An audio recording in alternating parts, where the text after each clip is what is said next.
Gracias. Buenas tardes nuevamente, queridos colegas.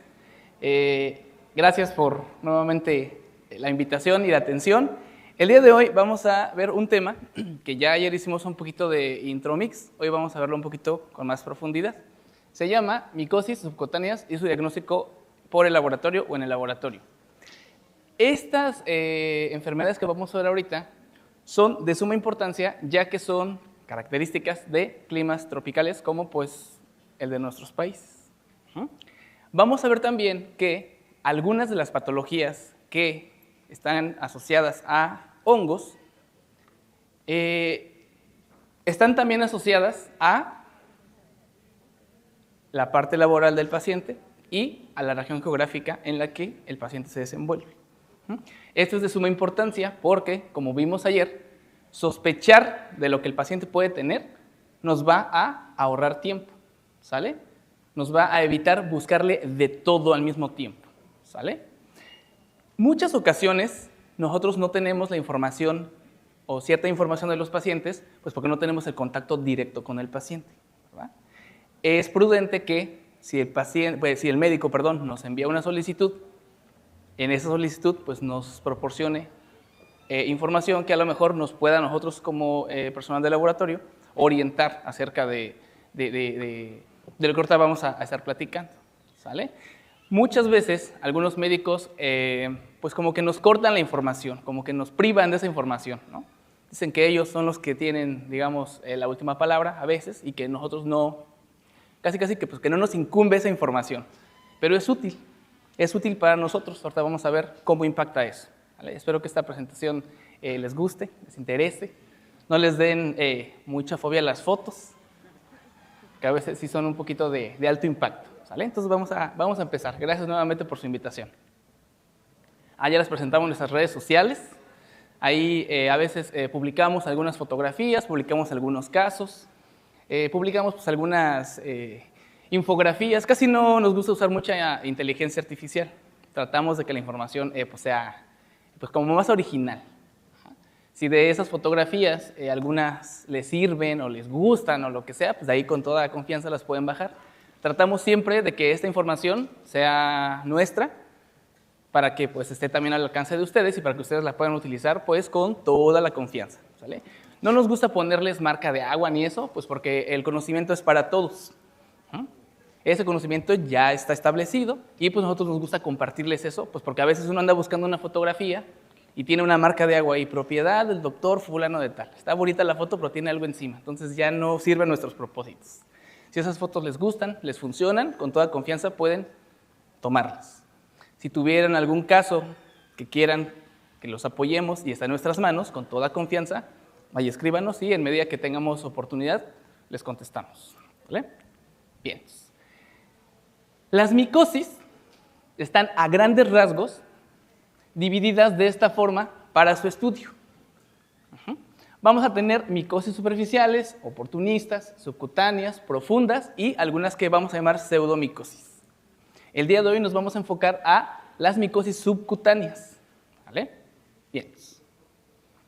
Como ya mencionamos, esas micosis subcutáneas están asociadas a climas tropicales.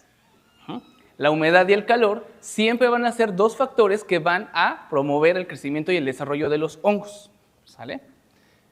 Si se dan cuenta, estas imágenes pues nos están mostrando regiones geográficas de las tres enfermedades que vamos a ver el día de hoy y pues básicamente las tres están asociadas a la región entre los trópicos, ¿sale? Son regiones cálidas, regiones muy húmedas. Estos hongos de los que vamos a estar hablando generalmente les gustan esas condiciones para desarrollarse. Estas imágenes que les presento en este momento son del libro del profesor Alejandro Bonifaz. Un excelente libro para estos temas, se los recomendamos si lo pueden adquirir. Es una biblia básica de la micología. Está excelente para empezar a aprender desde cero, micología. Si les interesa, es una buena opción para que lo tengan en su biblioteca, digital o físico. Vamos a estudiar esas tres enfermedades, la esporotricosis, la cromomicosis o cromoblastomicosis y el micetoma. Esta diapositiva nos gusta mucho ponerla en varias presentaciones porque dice una verdad muy grande. Dice el médico, dígame de dónde viene y le diré qué enfermedad puede tener. Y es de lo que estábamos hablando hace ratito. Como algunas de las patologías están asociadas a diferentes regiones geográficas, si nosotros sabemos dónde vive el paciente, o dónde trabaja el paciente, o dónde anduvo el paciente, tenemos una idea de qué patologías puede tener el paciente, ¿sale? Por ejemplo, hay algunas enfermedades, por ejemplo, por algunos hongos, que únicamente se desarrollan en el desierto del norte de México. Entonces, si el paciente vive en Brasil, es poco probable que ese paciente tenga una enfermedad del desierto del norte de México. ¿Vale? Nos ayuda a delimitar las búsquedas. Estas patologías de las que estamos hablando son enfermedades que se adquieren por traumatismo, no son contagiosas, no pasan de un humano al otro, siempre se adquieren por traumatismo. Una pinchadura, una raspadura, la mordida de algunos animales. Algunas de esas enfermedades también van a estar asociadas a algunas actividades laborales, que obviamente tienen que ver pues, con contacto con estos hongos. Por ejemplo, de últimas fechas, lo vamos a ver un poquito más adelante, algunas de esas patologías están asociadas a mascotas, a gatos principalmente. Vamos a ver un ratito por qué. Antes no era tan frecuente, ahora pues como que esa cultura de adoptar animalitos de la calle, apapacharlos mucho, ha tenido como que ese incremento de casos en estos pacientes. Ahorita lo vamos a ir viendo. La vía de entrada siempre va a ser por traumatismo. Ya sea por un traumatismo agudo, vamos a decirlo así, una pinchadura, una raspadura, una cortada, o algo que la literatura marca como solución de continuidad, es decir, pequeñas lesiones que se van haciendo poco a poco, a lo largo de mucho tiempo.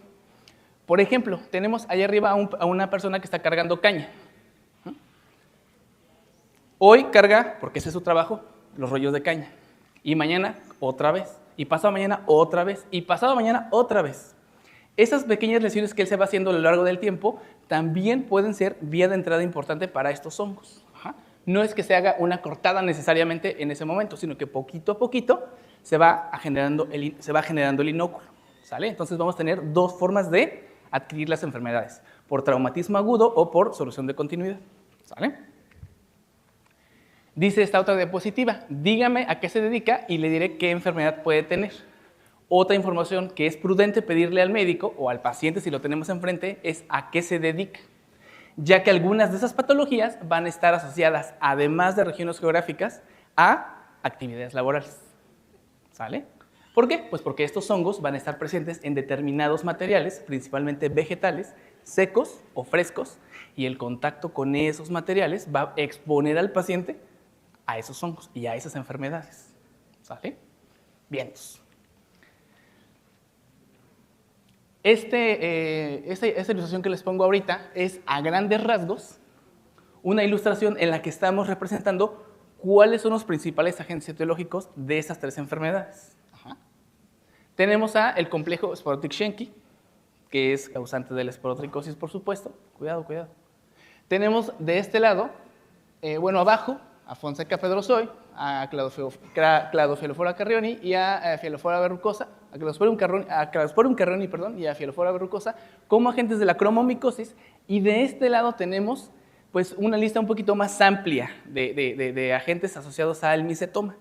El micetoma, como su nombre indica y como lo expusimos ayer como que en Intromix, es un tumor causado por hongos. Sin embargo, vamos a ver ahorita en un ratito que algunos micetomas son causados por hongos y la mayoría son causados por bacterias filamentosas. Por eso está ahí como que los agentes etiológicos como en dos grupos, de hongos y de bacterias. ¿Sale? Bien. Los factores de virulencia asociados a estos hongos son los que les estamos presentando en esta tabla. Fíjense bien. Estos factores de virulencia son aquellas características que tienen los hongos para poder establecerse y producir una enfermedad.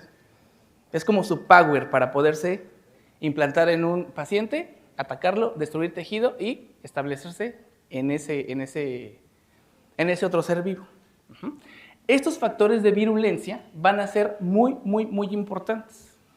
Algunos de ellos van a estar asociados a evadir la respuesta inmunológica, otros van a estar asociados pues principalmente a penetrar tejidos. Fíjense bien, por ejemplo, en el caso de la cromomicosis, tenemos que esos hongos que producen cromomicosis tienen como factor de virulencia importante producir compuestos de tipo melánico. Esos compuestos de tipo melánico tienen como función, pues de alguna forma, para decirlo de alguna forma, como camuflar al hongo. En su ambiente natural, esos compuestos melánicos van a proteger al hongo de la luz ultravioleta. Pero ya que está establecido en un organismo produciendo una infección, va a cambiar pues de función esos pigmentos melánicos. Acuérdense que nosotros también producimos melanina, ¿cierto? Entonces el organismo, como lo está reconociendo como un compuesto conocido, vamos a decirlo así, no va a atacar con tanta avidez a los hongos, porque va a decir, espérate, tiene compuestos que también produzco yo. Entonces si lo ataco con todo mi power, puede que esté atacando tejido propio.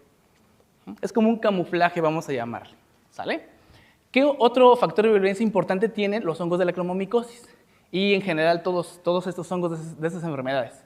El difascismo. Ahorita vamos a ver en una diapositiva qué es el difascismo.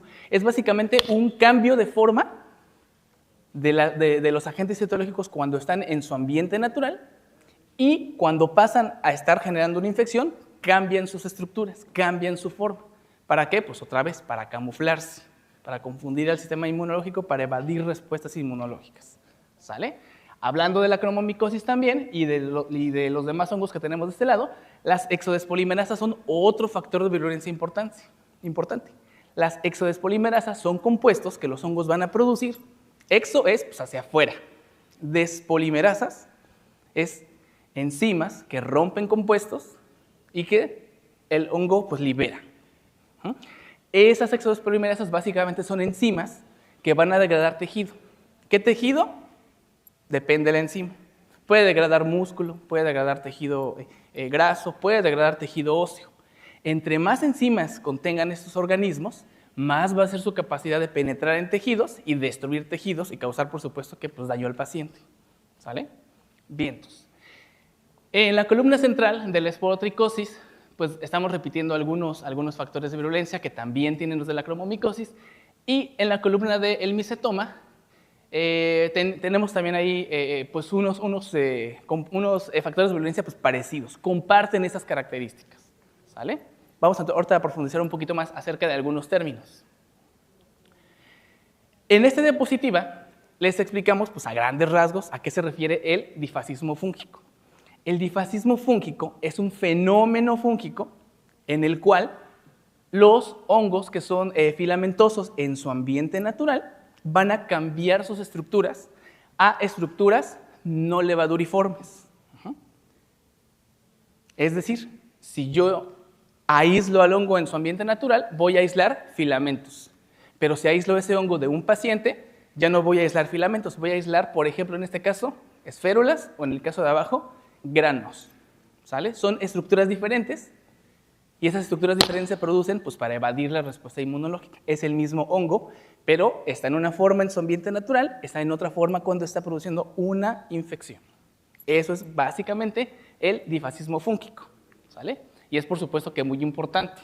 Acuérdense que si con lo que tengo yo contacto inicialmente es con estructuras filamentosas, esas estructuras filamentosas van a tener unos antígenos específicos asociados a las estructuras filamentosas. Si dentro del organismo cambian las estructuras a no filamentosas, entonces esos primeros antígenos que el organismo reconoció para atacarlos, ¿qué va a pasar con ellos? Ya no van a estar. Porque el hongo ya cambió de forma, ya cambió sus estructuras y por supuestísimo que ya cambió sus antígenos. ¿Sale? Fíjense bien, el dimorfismo fúngico, que es esta diapositiva que les estamos presentando en este momento, tiene que ver también con un cambio de forma, pero esos hongos de los que estamos hablando que producen un dimorfismo, tienen un cambio de estructuras filamentosas a estructuras levaduriformes. Es decir, algunos hongos hacen difascismo, algunos hacen dimorfismo. Algunos cambian de estructuras filamentosas a levaduras, otros cambian de estructuras filamentosas a otra cosa que no son levaduras. ¿Vamos claritos? Vientos. Esas estructuras que se asocian a los hongos o a estos organismos cuando ya están generando infecciones son las que vamos a buscar en el laboratorio. Pero es importante saber que son diferentes a las que se encuentran en el medio ambiente. ¿Sale? Ahorita vamos a ver con detalle por qué. ¿Vamos claritos? ¿Preguntas, dudas hasta aquí? Bien, entonces si van teniendo dudas, con toda confianza, pues las atendemos al momento o al final si quieren. ¿Sale? Bien. En esta diapositiva estamos pues resumiendo los sitios anatómicos que con mayor frecuencia se ven afectados por estos hongos de los que estamos hablando. Si se dan cuenta, también hay una coincidencia grande entre unas y otras patologías y sus sitios anatómicos. Por ejemplo, allá al fondo tenemos las regiones que se afectan por esporotricosis, son 45% los brazos, 50% las piernas y tenemos ahí pues, un 5% de presencia de infecciones pulmonares. Tenemos un esquema chiquito abajo, se refiere a que también en pacientes pediátricos hay una distribución geográfica, una distribución corporal asociada específica de esporotricosis. Si se dan cuenta es ligeramente diferente. En los niños 30% de los casos se dan en los brazos, 30% de los casos se dan en las piernas y tenemos una prevalencia un poquito elevada, a comparación de los adultos, de casos en la cara. Es decir, los niños pueden padecer con más frecuencia que los adultos esporotricosis en la cara. Estas enfermedades, ahora que las veamos, son enfermedades un poquito deformantes. Entonces, pues es un impacto, es de alto impacto también por eso en los niños. ¿Sale? Bien. En el caso, por ejemplo, del cuadro central en el que estamos hablando de micetoma, vamos a tener una distribución de 75% en las piernas y de 25% aproximadamente en los brazos. ¿Sale? Estas son las regiones que frecuentemente se afectan por micetoma. En la parte de arriba de este lado vamos a tener los sitios que ataca la cromomicosis con mayor frecuencia. Vamos a tener 5% cabeza y cuello, 5% cabeza y cuello, 15% espalda, 10% extremidades torácicas, brazos, y un 70% de extremidades pélvicas. ¿Vale? Esto es importante. ¿Por qué? Porque si yo estoy viendo lesiones que parecen micetoma, pero están en otra región corporal, puede que se trate de otra cosa, que no sea micetoma. ¿Por qué? Porque el micetoma está asociado a actividades laborales en las que los brazos, las piernas, son lo que más está expuesto a esos hongos. Vamos a irlo viendo poquito a poquito. La patogenia. La patogenia es cómo se va desenvolviendo la enfermedad. ¿Qué pasa primero? ¿Qué pasa luego? ¿Y cómo se va agravando a grandes rasgos? Fíjense bien. En el caso de la cromomicosis, de la esporotricosis y del micetoma, la lesión que se presenta al inicio se llama chancro. Chancro cromomicoide, chancro esporotricoide o chancro micetomatoide. Es decir, en un primer momento, viendo una lesión, no vamos a poder sospechar si es una, la otra o la otra, porque las lesiones se parecen. Esos chancros, esas lesiones iniciales, van a aparecer en regiones donde haya ocurrido un traumatismo, donde el paciente, por ejemplo, se haya cortado, donde el paciente, por ejemplo, se haya pinchado, donde el paciente, por ejemplo, le haya caído un rollo de caña, un pedazo de madera. Esas lesiones iniciales que se llaman chancros, en un inicio no van a tener cara de nada en particular. ¿Sale? Estas enfermedades de las que estamos hablando, para buena y mala suerte, son muy crónicas. Es decir, los pacientes cuando nos llegan a nuestros laboratorios o a los hospitales, no llegan con esa lesión inicial, tristemente. Llegan cuando la enfermedad ya está bien avanzadota. Porque estas lesiones aparecen, pero no duelen las más de las veces. No incapacitan. Entonces el paciente se las deja. Y se va agravando lentamente y el paciente se las deja. Y se va agravando lentamente y el paciente se las deja. Y cuando llega a nuestro laboratorio es porque la lesión ya está tremenda. Tremenda. ¿Sale? Entonces, de un primer momento no vamos a poder distinguir qué cosa es.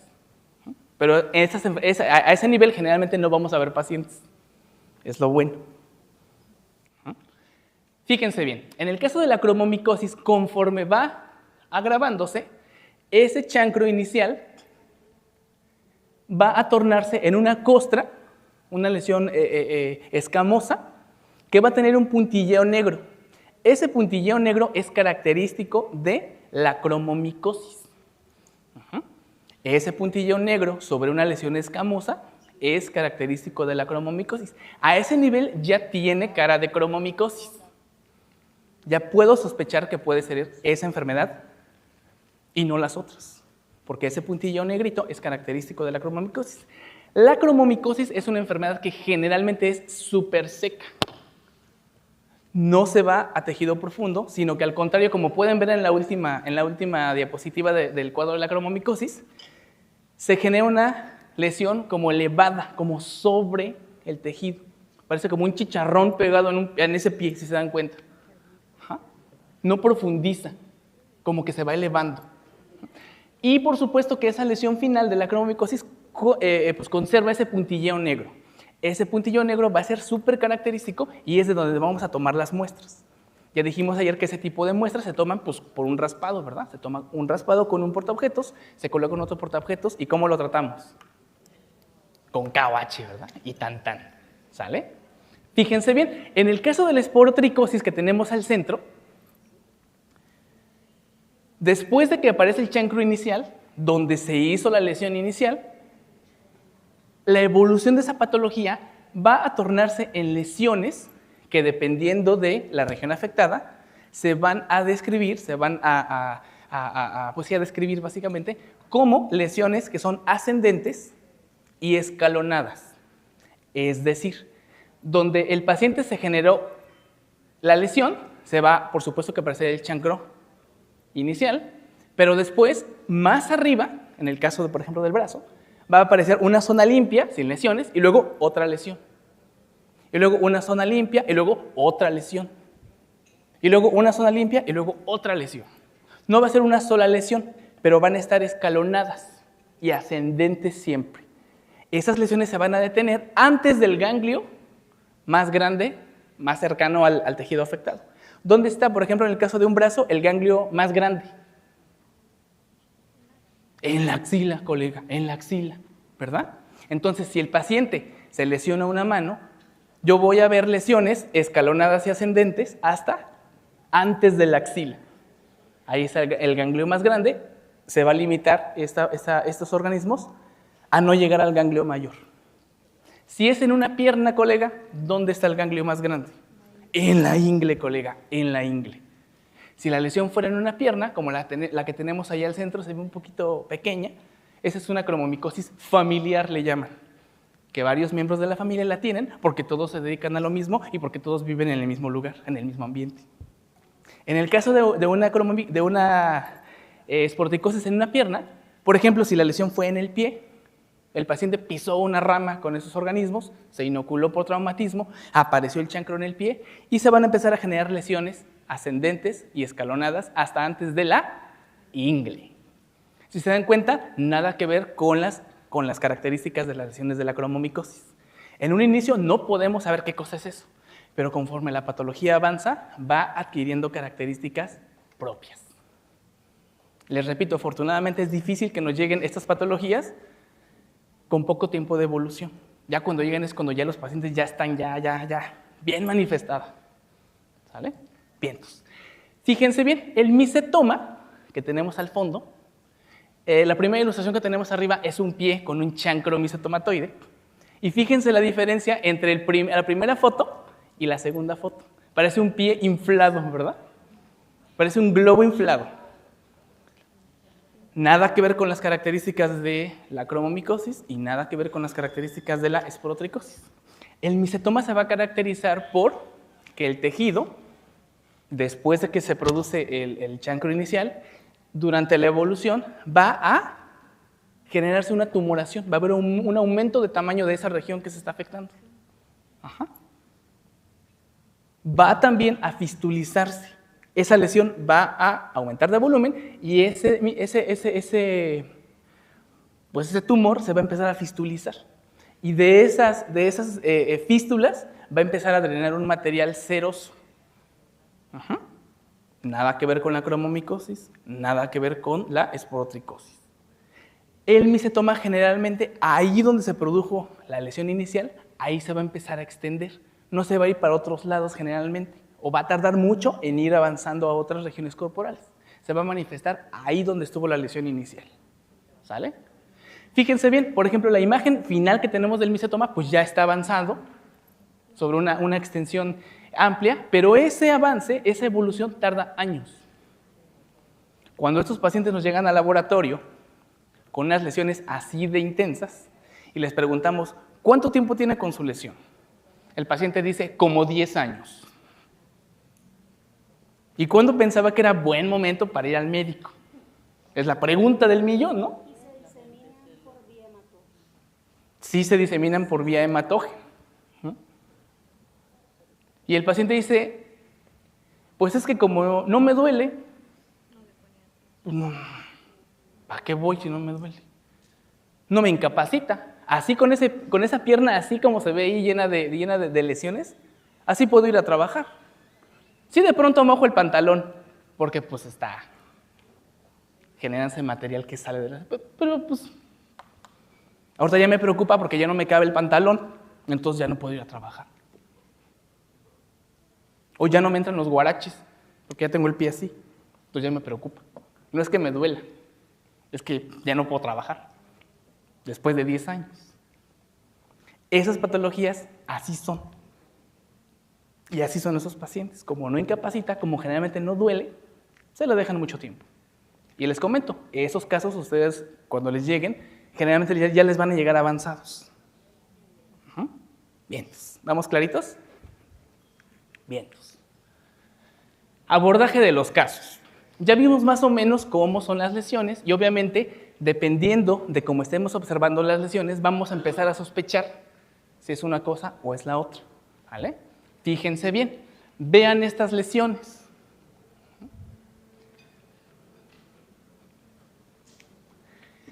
Estas lesiones que tenemos de este lado son ascendentes y escalonadas, que se detienen antes del ganglio mayor, ¿cierto? ¿De qué tiene cara esa fotografía? De una esporotricosis, ¿cierto? Cumple con esas características de lesión. Pudiera ser otra patología, pero de primera impresión puedo sospechar que se puede tratar de una esporotricosis. Por ejemplo, vean esa que está allá arriba. Es una lesión que está fistulizada y que está drenando un material. Eso, por ejemplo, pudiera ser un micetoma.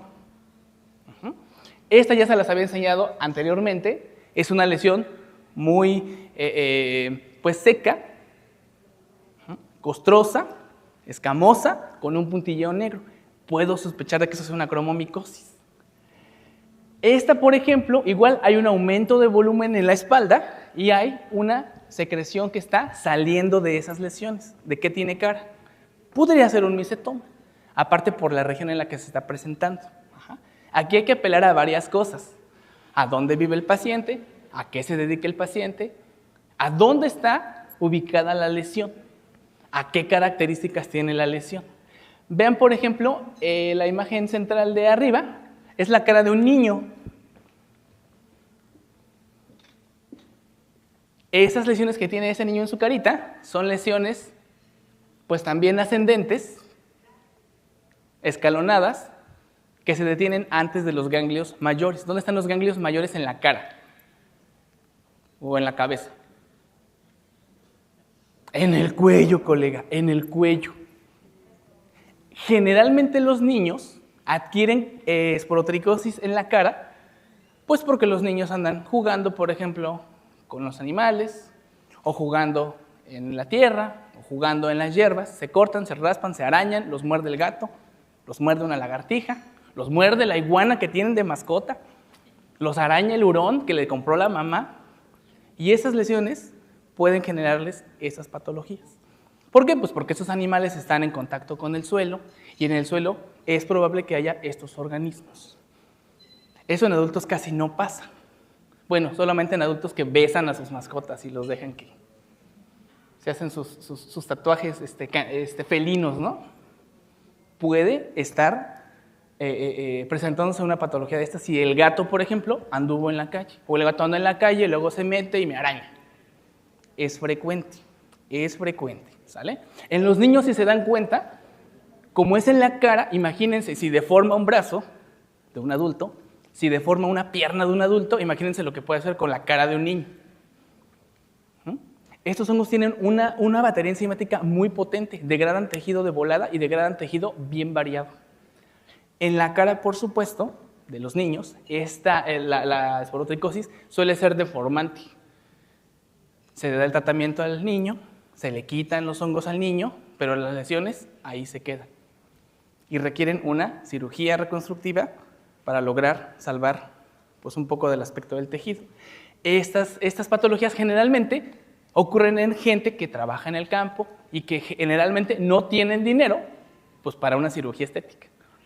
Entonces imagínense, si los niños en las escuelas se burlan del que usa lentes, se burlan del que está gordito, se burlan del que está güerito, se burlan del que está morenito, imagínense cómo viven estos niños con esas lesiones en la cara de por vida. Dígame, colega. La primera imagen de arriba a la izquierda, ¿qué era? La primera imagen de arriba a la izquierda, eso es un misetoma, ahorita lo vamos a ver más grande. Ajá. Le hice como un acercamiento para que vean que está generando un material, una secreción. Ahorita vemos. Es una pompita, un glúteo. ¿Sale? ¿Vamos más o menos en sintonía? ¿Alguna duda que le esté surgiendo hasta este momento? ¿Todo clarito como el chocolate? Perfecto. Vamos a avanzar entonces. Vamos a enfocarnos entonces ahorita en las características de la cromomicosis. ¿Pregunta? ¿Quién pregunta? Dígame, colega. Dígame, colega. El dimorfismo fúngico lo podemos llegar a ver un poco también en los cultivos. Ahorita lo vemos. Pero el difascismo podemos ver en el paciente una cosa y en el cultivo otra. Los dos son en el cultivo una cosa, en el paciente otra cosa. Algunos de estos fenómenos fúngicos se pueden inducir. Sí, ahorita lo vamos a ver. El dimorfismo, sí. Claro. Yo puedo hacerle una cosa al medio para que crezca. Por supuesto. Una levadura. Por supuesto, ¿verdad? Yo puedo inducirlo. Algunos de estos fenómenos fúngicos se deben a las características del medio, otros se deben a la temperatura, otros se deben a la temperatura y a las características del medio. Yo lo puedo inducir. Ahorita lo vemos. Ajá. Dígame, colega. Pero inoculando el medio en el que quiero que crezca el hongo, no puedo ponerlo a diferentes temperaturas. Ahorita lo vemos. Ahorita lo vemos. Sería ideal. Porque obviamente yo veo al microscopio algo que está asociado al paciente y yo tengo que escoger un medio y unas condiciones para ver cómo crecen esas estructuras. ¿Vale? Si yo me equivoco de condiciones, si yo me equivoco de medios, me voy a confundir. ¿Vale? Vamos despacito, lo vamos viendo. ¿Sale? Bien. ¿Todo bien, colega? Bien. Bien, ya habíamos hablado que la cromomicosis se va a caracterizar por esas lesiones costrocitas, escamosas, con un puntilleo negro. Generalmente vamos a recolectar escamas de esas muestras, pues al estilo que vimos ayer, vamos a hacer un raspadito con un portaobjetos. Siempre traten de ser generosos con sus muestras. Ajá. Tomar suficiente, porque acuérdense que una parte tenemos que verla al microscopio, otra parte tenemos que hacerle cultivo. Si ustedes trabajan en un laboratorio que no está especializado en micología, tienen que ser más generosos con sus muestras, porque tienen que buscar hongos y tienen que buscar lo que ustedes sepan buscar. Bacterias, parásitos, no lo sé. ¿Sale? Siempre hay que tratar de ser un poquito generosos para que la muestra me alcance. ¿Sale? Vientos. Esas zonas con ese puntillo negro son la clave para llegar al diagnóstico de esta patología. Generalmente estas muestras se descaman rápido. Las lesiones son secas. Generalmente no sangran, a menos que yo pues sí me pase y le dé un llegue ahí al paciente profundo, pero no es frecuente. Ajá. Generalmente esas zonas de las lesiones son resistentes porque están muy gruesas. Tan gruesas que cuando yo las someta al KOH va a convenir a veces darle una calentadita para que se disperse la muestra. ¿Sale? Sean generosos con sus muestras, tomen suficiente. Vamos a hacer un procedimiento como el que vimos ayer, ¿verdad? Ponerle KOH a la muestra, darle una calentadita en el mechero si se necesita, y vamos a verla al microscopio. Las estructuras que yo voy a buscar al microscopio cuando esté sospechando de una cromomicosis son estas. Esas estructuras se llaman células fumagoides. Ajá. Las células fumagoides son unas estructuras no levaduriformes. Ajá.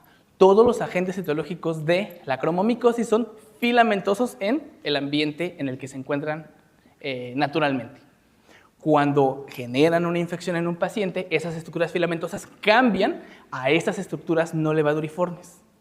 Dice la literatura que tienen forma de grano de café. Ajá.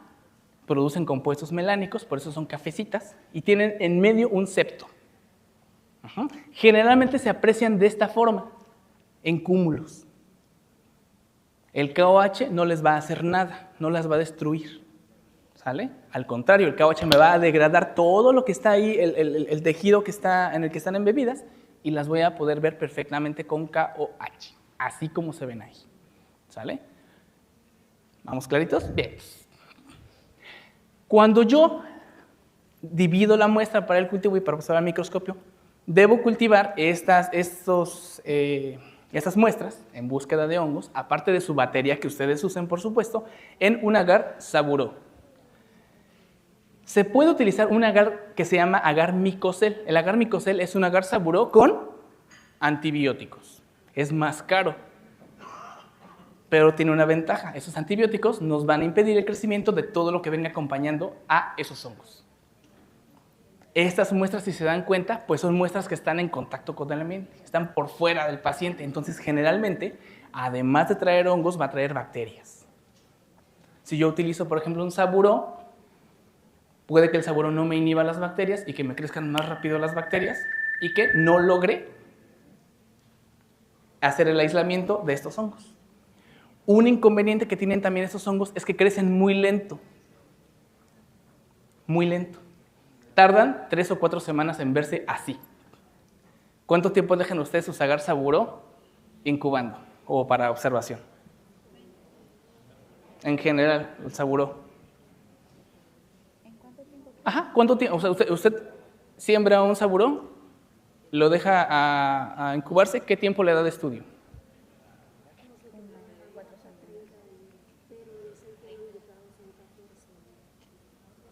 ¿Cuánto tiempo? 4 semanas. ¿Por acá? 30 días. ¿Por acá? 30 días. ¿Para todas las muestras? Pero si crece a los 14 días, sí. Exacto, ¿verdad? ¿Por qué hacemos énfasis en esto? Porque muchos laboratorios trabajan, lo que decíamos ayer, trabajan quieren trabajar micología como trabajan Bacter. 24 o 48 horas está negativo a la basura. Si estos tardan 3 o 4 semanas, y además no vieron al microscopio, estos hay que darles un poquito más de tiempo. Pero ¿cómo voy a escoger qué agares les voy a dar más tiempo? Porque ya los veo al microscopio, porque ya sospeché que puede ser. Si yo no veo al microscopio, me pierdo esa información y no sé cuánto tiempo tengo que darle al Sabouraud. Estos casos son difíciles no porque sea difícil hacer los diagnósticos, si se dan cuenta, es ver al microscopio y buscar unas estructuras todas X. Hay que tener un poquito de práctica y saber, obviamente, tomar decisiones para el cultivo. El cultivo no me va a impactar pues grandemente porque afortunadamente la mayoría de estos hongos se mueren con los mismos antimicóticos. Pero tengo que verlos al microscopio para saber que están causando una infección porque están generando estructuras que solo se producen cuando está generándose una infección. ¿Sale? Bien. En el cultivo, dependiendo de la especie involucrada, vamos a poder tener esas estructuras que les presento en esta diapositiva. Si es una Fonseca pedrosoy, va a tener unas estructuras que se llaman fiálides, unas cadenas de blastoconidios que se llaman hormodendrum y esas estructuras como un conidióforo que se llaman acrotecas. Si fuera un Cladosporum carrioni el involucrado en esa cromomicosis, vamos a encontrar únicamente un hormodendrum largo. Y Fielofora verrucosa, si fuera el caso de que está produciendo Fielofora verrucosa esa cromomicosis, vamos a encontrar nada más esas estructuras que se llaman fiálides. Las fiálides son como unos floreritos, como unas botellitas, ¿sale? De las cuales nacen los conidios. Esos son dibujos, estos son fotografías. El del centro arriba es un hormodendrum, es una cadena de blastoconidios, ¿sale? El de este lado es una fiálide, tiene forma como de florerito. Este del centro es una acroteca y el que está de aquel lado es un hormodendrum cortito, ¿sale? Estas imágenes son, los dibujos anteriormente, son del libro del profesor también, Alejandro Bonifaz. Este libro, si tienen la oportunidad, les digo, consíganlo. Es bueno para aprender mico desde abajo. Bien, el tratamiento pues es básicamente con azoles. Afortunadamente los hongos no mutan tan rápido como para tener 20.000 antimicóticos. ¿Cuántos antibióticos conocen? Antibióticos para bacterias. Generaciones y generaciones y generaciones. ¿Cuántos antimicóticos conocen? Pues contados con los dedos. Contados con los dedos, ¿verdad? Son poquitos los hongos que me causan resistencia. Son poquitos los hongos que se aferran a la vida con algo que mate a los demás, ¿sale? Afortunadamente. Bien. Fíjense cómo con el tratamiento las lesiones son, la infección, perdón, es reversible, pero queda una cicatriz ahí. Esos son dos casos de cromomicosis, un antes y un después del tratamiento. Los tratamientos, por supuesto, que son largos. No son de una semana y tan, son también de varios meses. Son hongos de difícil erradicación. Y uno de los principales problemas para erradicar estos hongos consiste en que como el tratamiento es largo, ¿qué creen que hace el paciente? Pues se aburre, ¿verdad? Se cansa, se gasta económicamente y dice, pues ya mejor vivo con esta cromomicosis encima. Por eso esas patologías son así, son crónicas. Y ya que el pie no le vuelve a entrar, entonces ya vuelven con el médico. Así se las van a encontrar, ¿sale? Sí se curan, es lo importante, y no se transmiten de persona a persona. Para que yo la adquiera necesito forzosamente generarme un traumatismo. ¿Estamos claros? Bien. Micetoma. El micetoma, ya vimos que las lesiones son bien diferentes y tienen esas características: aumento de volumen, lesiones fistulizadas, deformación regional, secreción filante con presencia de granos al microscopio.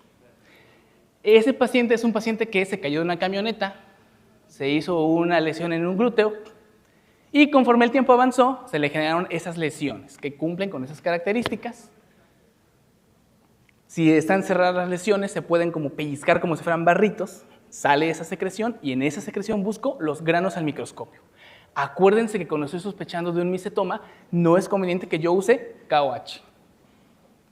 Si no estoy sospechando de nada, ¿qué haría? Usar en una fracción de muestra KOH y en una otra fracción de muestra Lugol para ver si es una cosa o la otra.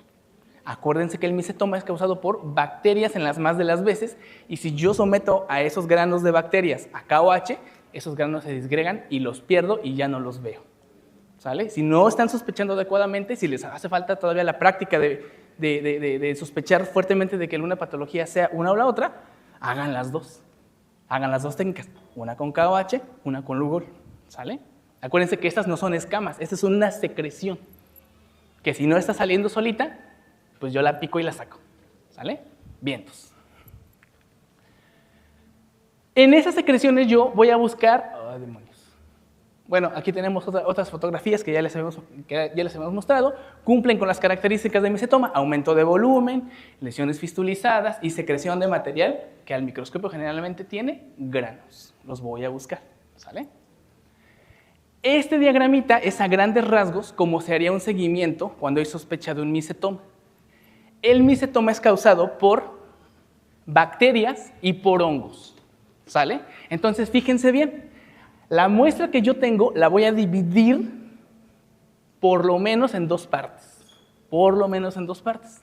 Una para hacerle observación al microscopio, por ejemplo, con Lugol, con KOH al 10% y si quieren con solución salina.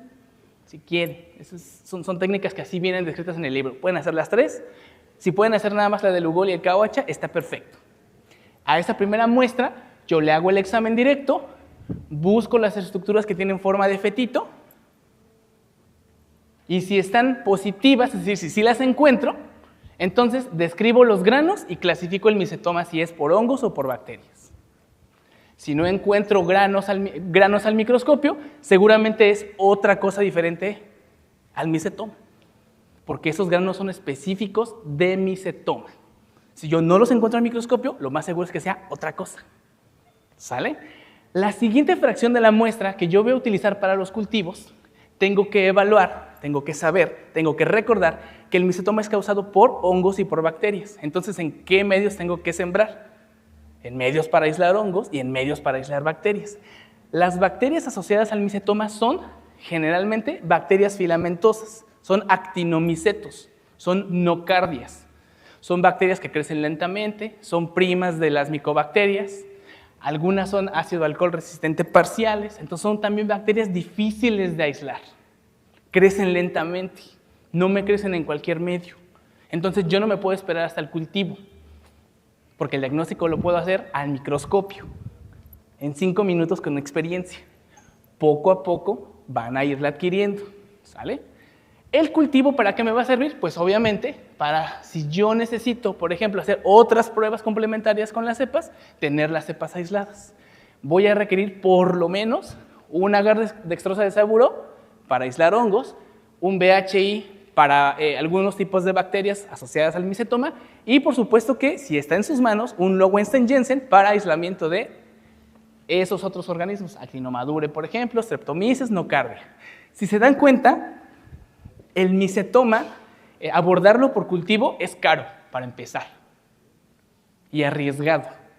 ¿Por qué arriesgado? Porque también esta enfermedad del micetoma, la secreción puede estar asociada a otras bacterias que me pueden apantallar a los agentes causales del micetoma. Lo ideal por eso es hacer los diagnósticos al microscopio. Es más barato, requiero unas perlitas de KOH en un gotero y un poco de experiencia. Si no tienen la experiencia, agarren un libro, agarren una foto de internet, granos de micetoma.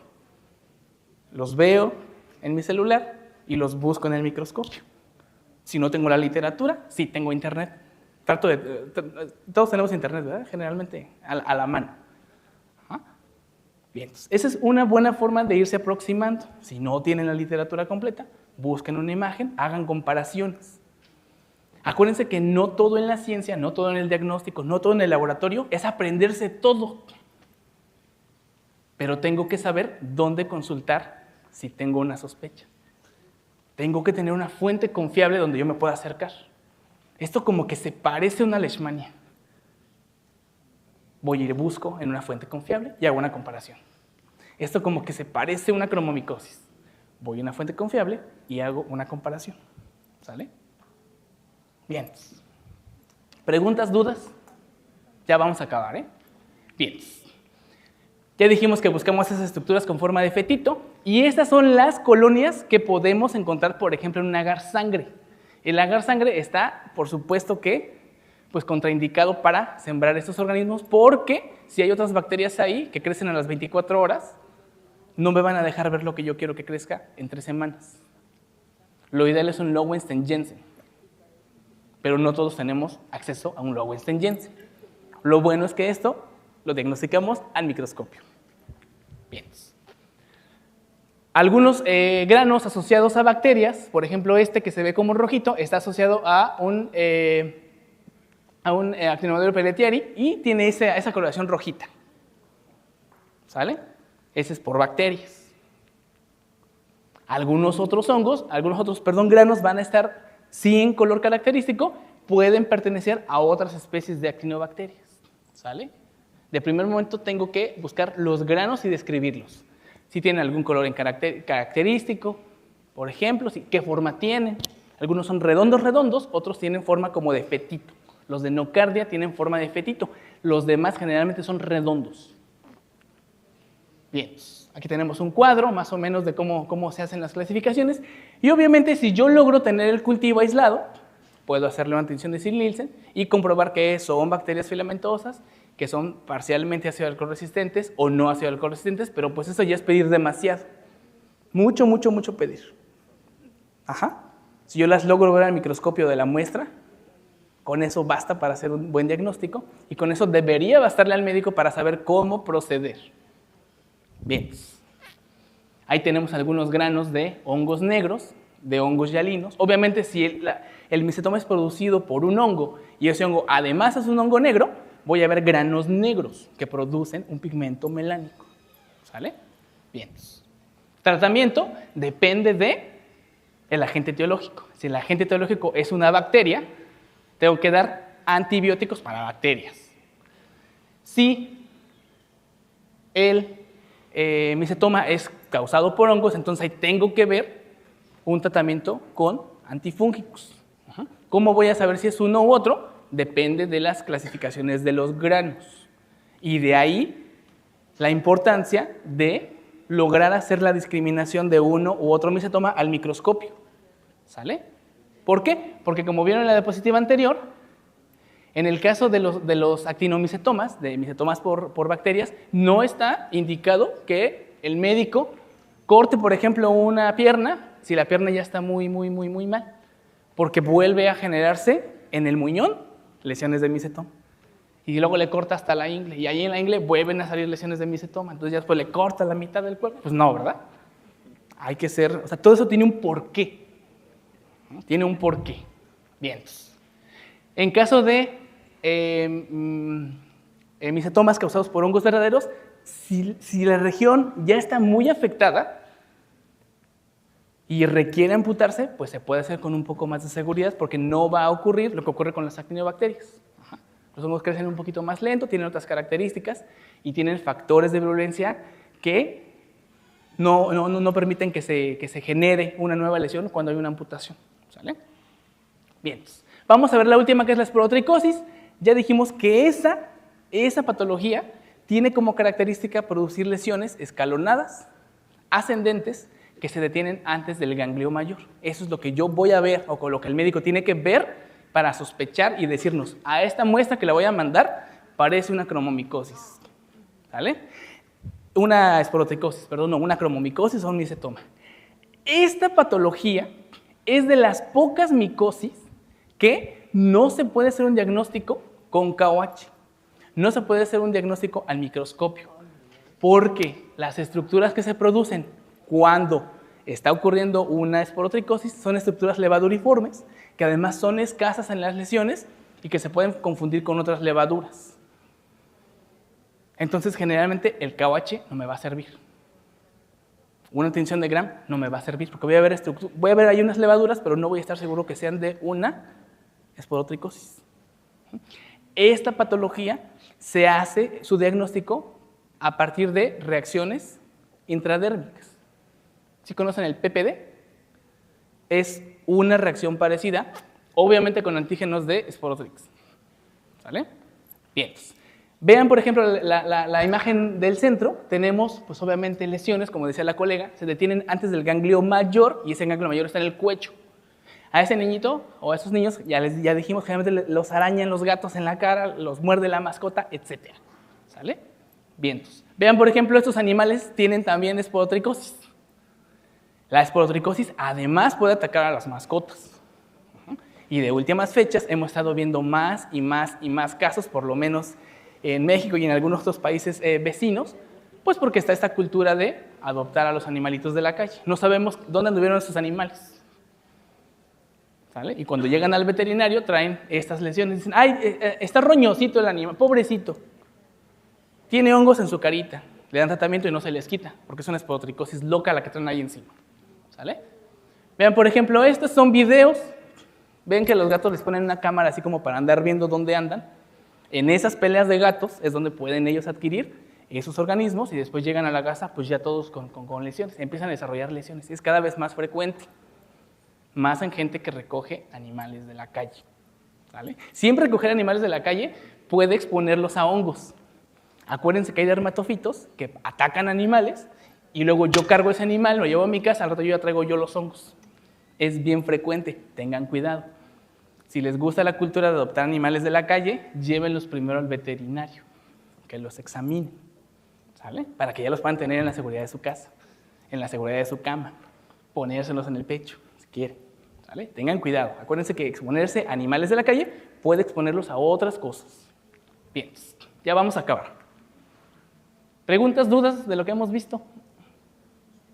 Ay, bueno, esos son unos videos, pero vamos a adelantarlos para no ver peleas de gatos. Dicen, tenemos una Bien. pregunta Dígame. de un licenciado en línea. Dígame. Pero no especifica qué negativo. Dice que si está negativo, ¿qué se le hace? ¿Un diferencial en sí? ¿En qué nos enfocaríamos? Ok. Cualquiera de las patologías que acabamos de ver, hay que buscarles básicamente diferentes estructuras asociadas a las lesiones. Por ejemplo, si yo estuviera observando unas lesiones que son secas, por ejemplo, que son secas, tienen un aspecto escamoso, tienen un puntillo negro, yo las tomo y no encuentro estructuras asociadas a una cromomicosis, ¿qué haría? Buscarle otra cosa, ¿verdad? Tiene cara de cromomicosis, pero por algún motivo las lesiones son parecidas. Estas patologías de las que estamos hablando tienen importancia, y por eso se las trajimos aquí a este foro, porque se pueden parecer a otras enfermedades. ¿A qué? A leishmaniasis, a tuberculosis, a otras micosis. ¿Para qué es esta plática entonces? Para por lo menos empezar a sospechar de 3 que son fáciles de diagnosticar. Con esta plática ustedes no van a poder hacer todos sus diagnósticos, pero van a por lo menos lograr identificar si sí es una de las 3 o no es ninguna de las 3 y buscarle por otro lado, con seguridad. Con seguridad. Si yo hago una búsqueda de, por ejemplo, granos de micetoma y no encuentro granos de micetoma, ¿qué hago? Busco otra cosa. A lo mejor en el KOH encuentro células fumagoides. ¿Por qué se maneja así? Porque estas enfermedades en determinado momento se parecen. Se parecen. A lo mejor no encuentro granos de micetoma, ni tampoco encuentro células fumagoides. Entonces ya, falló esa búsqueda, pero tengo que seguirle buscando. En el GRAM no vi nada, pero en el Silencio encuentro, por ejemplo, unas bacterias ácido alcohol resistentes, bacilos. Entonces, ¿qué fue eso? Una tuberculosis. Pero ya estoy seguro que va por ahí la cosa, o ya estoy seguro que no son hongos. Acuérdense que no hay que forzar los diagnósticos, hay que saber hacer búsquedas y saber reconocer, ok, yo pensaba que era una cromomicosis, busqué estructuras de cromomicosis, no las encontré, me equivoqué, tengo que hacer una búsqueda diferente. Pero ya sé que eso no es. ¿Sale? De eso se tratan estas pláticas. De que ustedes aprendan con seguridad ciertas patologías y si con esa seguridad, con esa técnica, no logran hacer, el diagnóstico no va por ahí, lo más seguro es que sea otra cosa. ¿Sale? Bien. Estas estructuras que les estoy presentando en este momento son de biopsias que nos llegan al laboratorio, ya teñidas generalmente, porque eso lo hace patología, y vean las estructuras que se encuentran cuando estamos hablando, por ejemplo, de una esporotricosis. Son levaduras que se tiñen ahí más o menos, no hay ni siquiera muchas. No me sirve ver al microscopio. Este caso de la esporotricosis es de las pocas micosis que sí se diagnostican, 1, o por una intradermorreacción, o 2, por un cultivo. El complejo Sporotic-Schenck no es microbiota. Entonces, si yo aíslo a un organismo del complejo Sporotic-Schenck de una lesión que tiene características de esporotricosis, ¿qué estaba causando esa lesión? Pues ese organismo que está creciendo en ese medio, uno del complejo Sporotrix, porque no es microbiota, no se contaminó el medio, no traía el paciente Sporotrix encima de la piel. Si me crece, es ese el agente causal. Es difícil de hacer ese tipo de diagnósticos porque ya dijimos que estas lesiones generalmente también están asociadas a otros organismos que me pueden apantallar el cultivo. Si las lesiones son muy viejitas, pueden traer bacterias, ya no me dejan verlos. Es de las pocas que requieren un cultivo y pues eso pone el pie. Lo que decíamos del cultivo, conforme ese viejito se oscurece, por supuesto, porque produce Compuestos melánicos, tenemos ahí estructuras características de un Sporotic Schenck, del complejo Sporotic Schenck, tiene forma como de florecitas, el cultivo.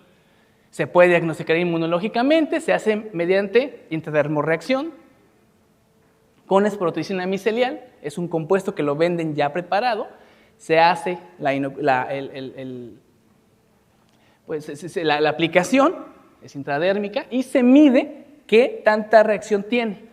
Se mide el tamaño de la lesión que se produce. Vamos a utilizarla en esa concentración que viene en esa tabla. Tenemos ahí otros antígenos comerciales para hacer diagnóstico. Si está positiva, 5 milímetros más o menos de pápula es una esporoticosis. Si hay anergia, es decir, si no hay reacción en pacientes que tienen todas las características y sintomatologías de esporoticosis, puede ser mal diagnóstico porque el organismo no está respondiendo a ese agente, no está respondiendo a la presencia de ese hongo, ¿sale? Hay una anergia, no hay respuesta. Los tratamientos son variados. Puede ser desde con yoduro de potasio, derivados azólicos y ya en casos extremos, anfotericina B. La anfotericina B es un fármaco que es un poquito agresivo, no se recomienda para cualquier cosa, no es de venta libre, es de uso básicamente intrahospitalario, ¿sale? Bien, entonces, con esta diapositiva terminamos esta plática, esperamos que les haya gustado, esperamos que les haya abierto el panorama un poco, o que por lo menos pues, les haya ahí como que metido la cosquillita de la micología. La micología es fácil de hacer, es barata de hacer, requiere nada más estudiarle un poquito y tener un poquito de práctica. Si quieren acercarse a ese mundo, en el Bonifaz lo van a poder lograr perfectamente. Gracias por su atención, gracias por su paciencia, gracias por la invitación.